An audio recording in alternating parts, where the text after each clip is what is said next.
அனைவருக்கும் வணக்கம். நாம் இந்த பகுதியில் 8ஆம் வகுப்பு சம்ஸ் பார்த்துட்ருக்குறோம். அதன் தொடர்ச்சியாக பார்த்திங்கன்னா ஒரு தள்ளுபடி சதவீத கணக்கு பார்க்க போகிறோம்.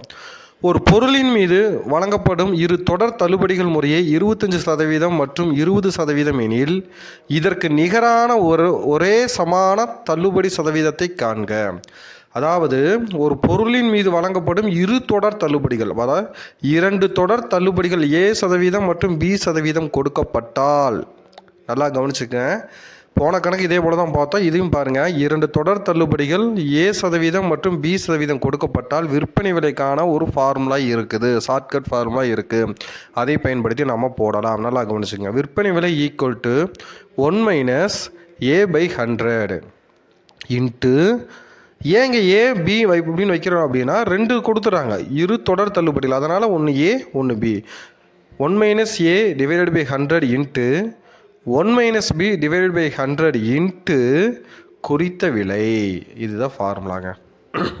இந்த ஃபார்முலா படி நம்ம போட்டாவே நமக்கு ஆன்சர் கிடச்சிரும். இப்போ இந்த கணக்கில் பார்த்தீங்கன்னா ஒரு பொருளின் மீது வழங்கப்படும் இரு தொடர் தள்ளுபடிகள் என்னென்னு கொடுத்துருக்காங்க. A 25, B 20. அதாவது 25%, 20% நம்ம AB அப்படின்னு எடுத்துருக்குறோம். இதை கொண்டு நம்ம கொடுத்துருக்குற ஃபார்முலாவில் கொண்டு சப்ஸ்டிட் பண்ண வேலையே முடிஞ்சு போச்சுங்க. நல்லா பாருங்கள்.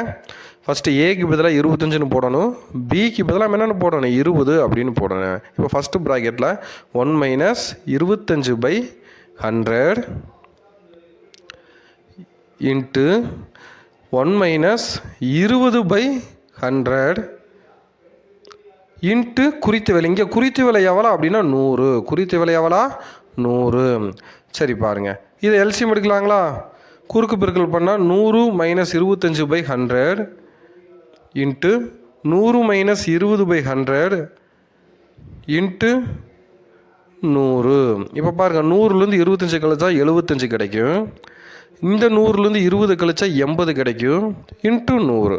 பாருங்கள், ஃபஸ்ட்டு இதை பாருங்கள். ஈக்குவல் டு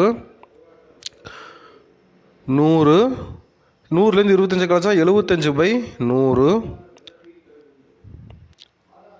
இன்ட்டு 100லேருந்து 20 கழிச்சா 80/100 இன்ட்டு 100. சரி பாருங்கள், இப்போ இந்த 100க்கு இந்த 100க்கு அடிச்சுக்கலாங்களா? பாருங்கள், இந்த 80 பக்கத்தில் இருக்கிற 100க்கும் 80 கீழே இருக்கிற 100க்கு அடிச்சு விட்டுறலாங்களா? ஒரு 100 100. அடுத்து பாருங்கள், 80 பக்கத்தில் 0க்கும் இந்த 0க்கு அடிச்சு விட்டுறலாங்களா? அடிச்சுட்ட மீதி என்ன மட்டும்தான் இருக்குது? 75/10 இன்ட்டு 8. இது மட்டும்தானே இருக்குது. சொல்கிறத புரியுதுங்களா? எப்படி அடிச்சு விடுறதுன்னு. இங்கே இருக்கிற 2 0க்கு கீழே இருக்கிற 2 0க்கு அடிச்சு விட்டாச்சு.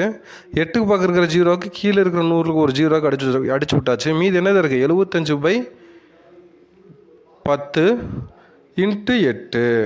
சரி, ஓகே. இதை சால்வ் பண்ணுங்கள். இது 2ஆம் வேப்பாடு அடித்தா 2 10, மேலே அடித்தா 4 2 8, 75 அடிச்சு 5ஆம் வேப்பாடில் அடிச்சுக்கலாம். இது எப்போ நீங்கள் ஈஸியாக சால்வ் பண்ண என்ன கிடைக்கும்? 60 அப்படின்னு கிடைக்கும். சரிங்களா? இப்போ நம்ம விற்பனை விலை என்னென்னு கண்டுபிடிச்சிட்டோம், 60ன்னு கண்டுபிடிச்சிட்டோம். ஆனால் இங்கே கேட்டுக்கிறது என்ன அப்படின்னா தள்ளுபடி சதவீதம். அப்போ தள்ளுபடி சதவீதம் எப்படி கண்டுபிடிக்கலாம்? 100லேருந்து 60 கழிச்சா 40, அப்போ 40%. இந்த கணக்கு பார்த்துக்குங்க. கண்டிப்பாக ஒரு எக்ஸாமுக்கு இந்த மாதிரி சம்ஸு கேட்பாங்க. இந்த மாதிரி கேட்க மாட்டேன், கொஞ்சம் மாற்றி கேட்பாங்க. ஆனால் மெத்தேடு இதுதான். சரிங்களா? ஓகே, நன்றி.